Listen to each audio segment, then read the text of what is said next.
in Dallas, Texas. We know SEC does everything bigger and better than any league. They added 2 teams this year in Texas and Oklahoma. And I want to start there as we look at the big picture, really, of talking season here in Media Days, because to me, you have 2 teams that are quite equipped to enter the league. But right now, Texas, Paul, seems to be the team that everyone's talking about, because I don't know where you stand on them. I have them 1A behind Georgia. I think you have to, Matt. And I've been in Austin a couple of times lately, and they're confident. I mean, of course, they're always confident, but this is legitimate. This isn't a we're back type of deal that you've heard too often in Texas history. And Sarkisian just went in there, and everybody acts like, man, this is a big deal. You know, what's funny about Sarkisian, I've heard many of my brethren down here, you know, as a Nick Saban disciple, have we forgotten that he got to start under Pete Carroll? I mean, Yeah. who wasn't, I thought, a pretty good coach back in the day. But that's the power really of Saban. Both Kiffin and Sark are Saban disciples, even though they really cut their teeth at USC under Pete Carroll. Yeah. Both of them, they were the young coordinators and quarterback coaches and offensive guys under Pete Carroll in that run with Matt Leinart, Reggie Bush. Not a bad run. No, and now both of them are in the SEC, and both of them, speaking of Texas and Ole Miss at Lane Kiffin respectively, I mean, you look at the league, it has a real opportunity to get quite a few teams in the college football playoff. We'll get to that in a minute. But Texas comes in, Quinn Ewers is back. They dominated in the transfer portal. They got Isaiah Bonds from Alabama, who's a top flight receiver. They bring in a smaller kid who I think is going to be a stud, in Silas Bolden out of Oregon State. So, Paul, of the 2, I think that Texas really landed themselves in a much better preparatory spot to handle the rigors of an SEC schedule. Yeah, and the schedule is critical. I mean, these are, you know, everybody doesn't have the same schedule. And Texas has a pretty favorable schedule. Now, they do have 2 what I would call really tricky games that you wouldn't think about. One at Arkansas, one at A&M. I mean, two Arkansas is a bottom division team, but that's a rivalry, Matt, that wakes up the echoes of college football. They played in one of the greatest most important games in the history of the sport in 1969, and then they play at A&M at the end of the season. And you've lived in the state. I hear more about that game from Aggies than any game I've heard about in a long time. And by the way, I say that considering they opened the season against Notre Dame. I'm not saying that game's an afterthought. I mean, game day, the whole 9 yards will be there. Yeah. But they want Texas so badly. It's palatable, and Texas has so many big games. I mean, Oklahoma and all these other games, and they have Georgia in the middle. When you have to go to Michigan's another one. Yeah. I think they'll be fine in that one, but it's an atmosphere. Yeah, no, I mean, that's a game that should be like the game of the year in the early part of the college football season. You may be the first person that's mentioned it all week. SEC bias, see? You guys go down there to Dallas, and your network's out there all damn day doing 50 hours of TV. Okay, so that's kind of a natural segue. I don't want to pivot to Oklahoma just yet, because there you have Texas A&M, who thought they were getting away from the Texas issue when they joined the SEC, thumping their chest. We're in the conference that just means more. You stay in the little Big 12. Now Texas, big bad Texas, coming off a playoff performance, comes in. Mike Elko, now the head coach at Texas A&M. He's a first-year guy. He wasn't the glitz glamour of Jimbo Fisher, but he's got a lot of substance. And so because we're talking about the rivalry between A&M and Texas, I think Texas A&M with talent could be a team that we're looking at kind of sideways, middle of the season, of having a really, really good first year under a really, really good football coach. I agree. And I know you've been around Elko a lot, and he's been quiet because there's just been so much conversation about the other Texas school. But A&M still has some players. I mean, they don't have everyone from 2 years ago and that Jimbo Fisher class, but they have a few, and I think they'll be a factor. I'll try to avoid all the cliches that I hear downstairs where I am ad nauseum. But I mean, there's everybody's got a game or two that if you can turn that game, you're in really good shape. And A&M has a lot of winnable games against middle of the road SEC schools. And if they do, then that game against Texas on Thanksgiving weekend is going to be incredibly significant for more than just beating Texas. Sometimes programs look at the sizzle of a hire, right? They look at how shiny the toy is and look who we got. Otherwise, it's probably safe sometimes just to hire substance, hire a good football coach. And so I think that's where the Elko hire is going to go.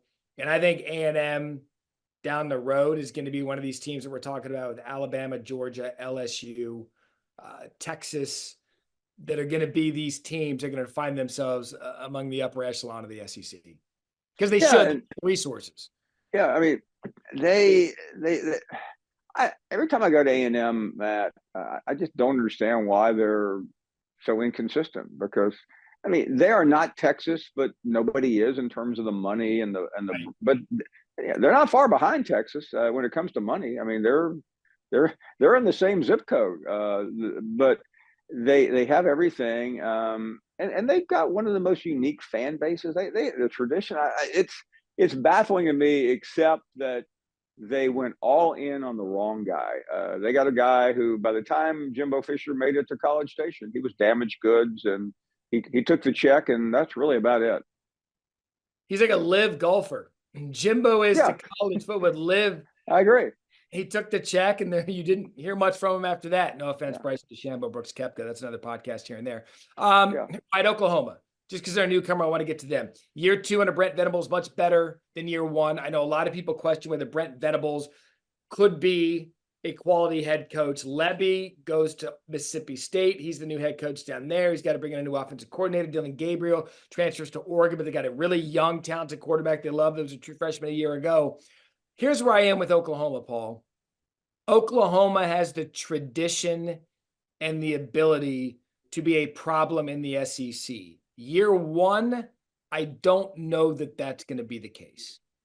No, I don't think they are going to be this year, but they are certainly going to be in the future. I can't tell you enough about that program in terms of how they run that operation, what they believe, and I think Joe Castiglione, the highly regarded AD out there, he said, you know what, I'm not going to get caught up in a circus game of, is Brent Venables going to be the right coach or not? I'm going to go ahead and extend him right now. And if I take the heat later on, who cares? I mean, he's got the credibility, he's got the capital. He's not going to be there forever.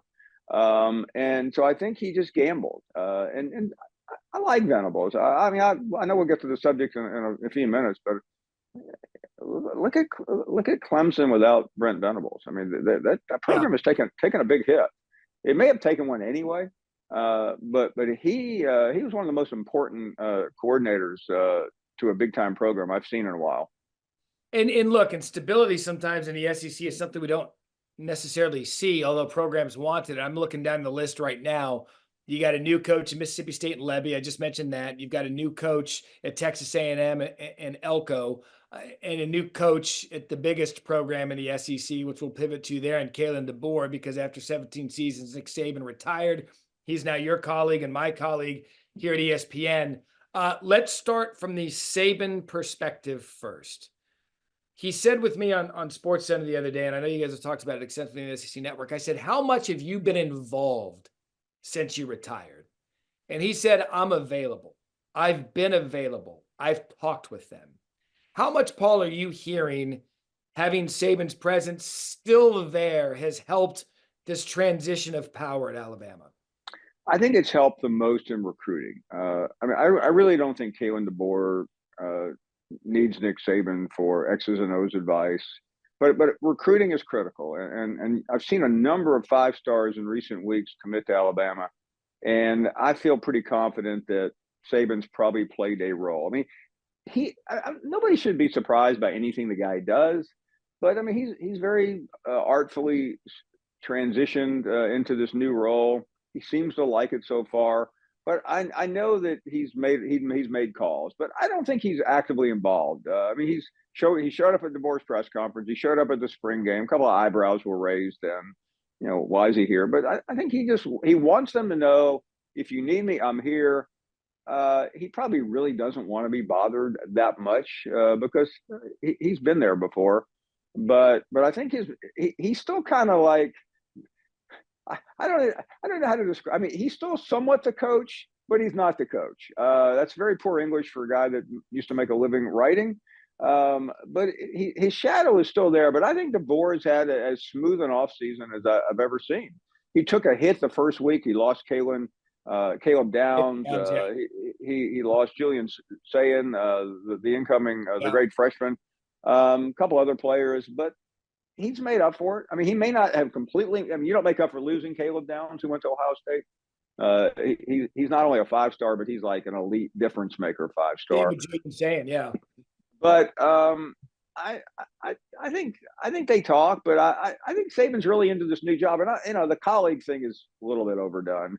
I don't know about you, Matt. I've been in a lot of green rooms with you at national championship games. I've never seen like 4 guys hover over you, like, and I'm not going to mention their names, but you know one of them. He's got another. I mean, he literally can't move without these 4 guys, or 3 or 4 guys following him everywhere he goes. He's got his own guy and an ESPN guy, and then there's just like a guy that goes along for the ride. So I mean, he still feels like the center of attention. But he's good. I mean, nobody ever doubted he'd be a good analyst, but he where it really will be interesting is when he shows up on sets with other people who have done cursory preparation, and he's been studying for 6 months. Yeah. Oh yeah. And that'll happen. And it'll be interesting to see, because he's still as prepared as anyone, even in his new life. And as for Coach DeBoer, Paul, I think when this thing all settles, we're going to look at Kalen DeBoer as an absolute gift and home run for Alabama. Having said that, like any new coach, it could take a little while for the system to be implemented. But all things considered, I don't think there's going to be that, oh man, we hired the wrong guy to fill it. This isn't going to be Ron Zook after Steve Spurrier at Florida. This is a home run. He's prepared for everything except one thing. And that's what happens if chaos reigns. And I'll spare you the Mike Tyson quote that I'm sick of by now. But let's say he loses a game. There's no way to prepare for the culture that is Alabama on the Monday after a loss. You and I have had that conversation many times on this podcast. I've been with you on SportsCenter after one of those. And there are certain days that you just cannot describe, because the Alabama, I mean, I was asked by somebody, what's the expectation level for Alabama this year? And I wasn't being flippant. This wasn't like a first take, hot take. I said it's playoff or bust, because it is. There's no sugarcoating. Yeah, I mean, you don't go, well, we went 8-4, but kind of Billy Napier it, like we're building some character. I mean, Kalen DeBoer tries that, he'll get run out of town. But he won't try that, and he probably won't have to. But just check back with me after all, and including myself. That first loss, let's say it's Wisconsin. Yeah, you don't even know that game's on the schedule. I mean, and I'm not trying to inject myself into the conversation here, but you've heard the Finebaum show after an Alabama loss. Oh, and it's must listen and must watch TV. And yeah. Look, and we saw what he did with, I mean, half of his offense from Washington's a first-round pick in the NFL. And so, look, getting talent at Alabama is not going to be an issue. He's going to cultivate that talent. I think we're going to look at this hire, unless something goes horribly wrong 3 years down the road, and be like, damn, Alabama. All right, so with the 12-team playoff, I'll ask it to you this way. How many teams from the SEC get in the new 12-team playoff? I think it's not even a conservative answer. I think probably the correct answer is 4. Yep. It's not more than 4. Nope. And by the way, I mean, all my sycophantic friends down below, are probably saying 14, 6. 16. I mean, I don't mean to blast my friends in the media. Most of them don't even know what the system's. I mean, it's a convoluted system, Ad, as you've discussed 1,000 times. It's hard to get more than 4. It could be 3, but I think it's somewhere, 3.7 would be my guess. I would say, for me, Georgia in, Texas in, Ole Miss 10-2 in, and then I think you're fighting for that 4th spot between Alabama, Missouri, and LSU. Yeah, I think those are the and three you have to watch. and don't forget, Missouri is on Alabama's schedule this year. Missouri's Uh, yeah, and I was with Drink yesterday, Coach Drinkwitz, and he has come in here like a clown before, cracking jokes, calling media guys out. He was like right out of the Chamber of Commerce yesterday. He had the black suit and the gold and black tie, and was just going out of his way to be boring. I mean, he finally cracked a joke or two, but it was about me. It wasn't about him. And Matt, you know more coaches than I do. When coaches do that, they know what they've got. They don't need to be a clown. They're just protecting the turf. That's it. And Luther Burden's back. Brady Cook, the quarterback's back. I mean, there's a lot of talent back. So I think those three teams that we discussed, 10-2 gets you in this thing. All right. Yeah, and absolutely. so Georgia, Texas, Ole Miss, I think have the talent to be at least 10-2. And then I think you're going to see Alabama just only because the questions of the new head coach and how does that system take. I think that's the only question mark with them. LSU, I think Garrett Nussmeier, I'm all in on him. I think he's going to be one of the best quarterbacks in the conference. Yeah. And then just trying to figure out what happens with Missouri if last year wasn't a one-year aberration. Give me something